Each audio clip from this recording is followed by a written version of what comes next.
आज 12 मार्च है। आज हरियाणा के मुख्यमंत्री जो वित्त मंत्री भी हैं वो बजट पेश करने वाले हैं। संयोग से दादरी के विधायक सोमवीर सांगवान जी से आज सुबह मुलाकात हुई, तो इनसे इस उपलक्ष्य में दो बात करनी है। सांगवान साहब नमस्कार जी। नमस्कार। सांगवान साहब, आज मुख्यमंत्री जी बजट पेश कर रहे हैं। आपको एक राजनेता होने के नाते, एक किसान होने के नाते क्या लगता है कि इस बजट में किन चीज़ों को प्राथमिकता दी जानी चाहिए? ऐसा है, ये हरियाणा प्रदेश कृषि प्रधान प्रदेश है जी यहाँ तीन चीज़ बड़ी मुख्य रूप से हैं।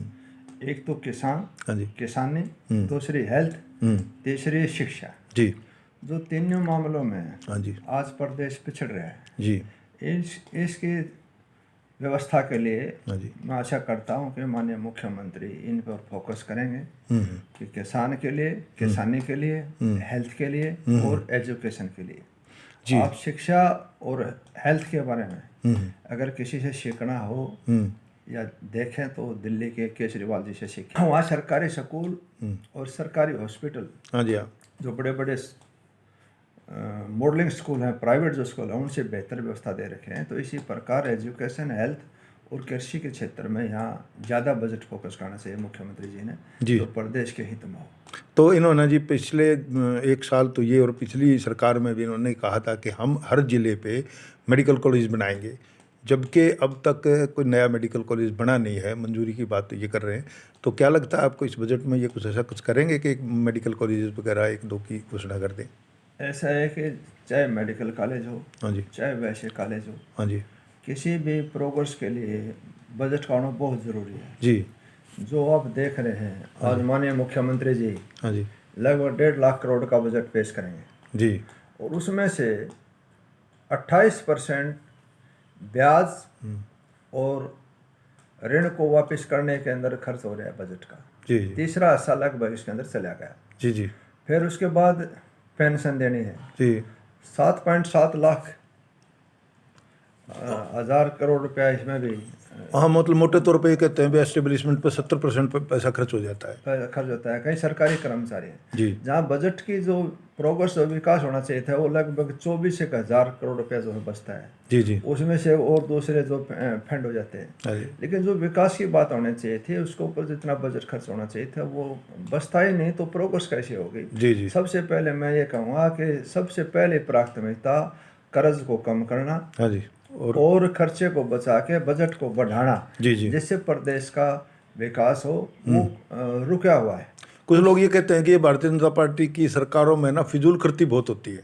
मानते हो जी आप इस बात को? ऐसे फिजूल खर्ची चाहे किसी प्रकार, चाहे कोई भी सरकार हो, फिजूल खर्ची नहीं होने चाहिए। जी फिजूल खर्ची को खत्म करके ही बजट को बढ़ाया सकता है, जिससे विकास होगा। पैसा ही नहीं बचेगा तो विकास कैसे होगा?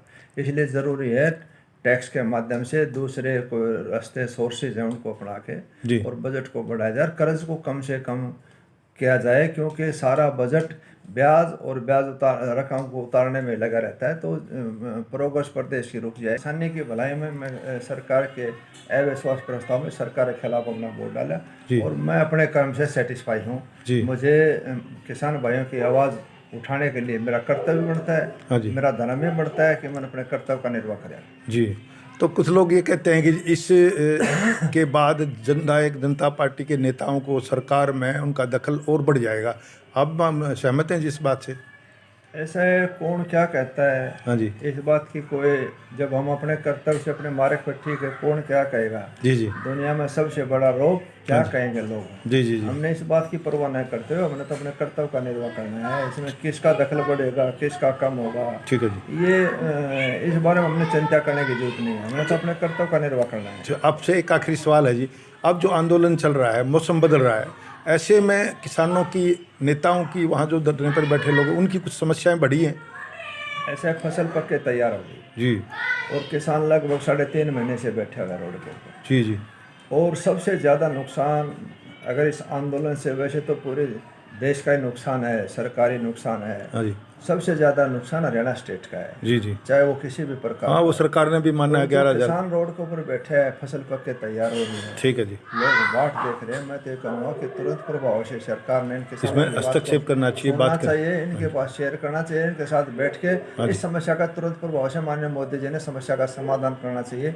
जी। क्योंकि दुनिया का सबसे बड़ा आंदोलन है, इतने बड़े आंदोलन को किसी ताकत से आप इस प्रकार के नहीं दबा सकते। बातचीत का रास्ता खुला रहना चाहिए और बातचीत से ही की समस्या का समाधान हो सकता है। तो जितना भी जल्दी हो, इस किसान की भलाई में, देश की भलाई में सरकार ने किसानों के साथ बैठ के समस्या का समाधान करना चाहिए। ये किसानों का आंदोलन का जो नहीं आने वाले ये जो चुनाव चल रहे हैं जी विधानसभाओं के, जैसे पश्चिमी बंगाल में, उस पर भी असर पड़ेगा आपको लगता है? इस जहाँ सरकार के खिलाफत की बात है, हाँ जी। ये बच्चे बच्चे का आंदोलन है। मैं 100% सेटिस्फाई इस बात से जी। कि इस आंदोलन का चाहे ये 500 स्टेटों का चुनाव हो, चाहे उपचुनाव हो, चाहे आके 2024 का भी लोकसभा चुनाव हो, जी। उसमें भी इसका असर आपको नजर आएगा। मैं आपको विश्वास और भरोसा दिलाना चाहता हूँ। धन्यवाद जी, मेहरबानी।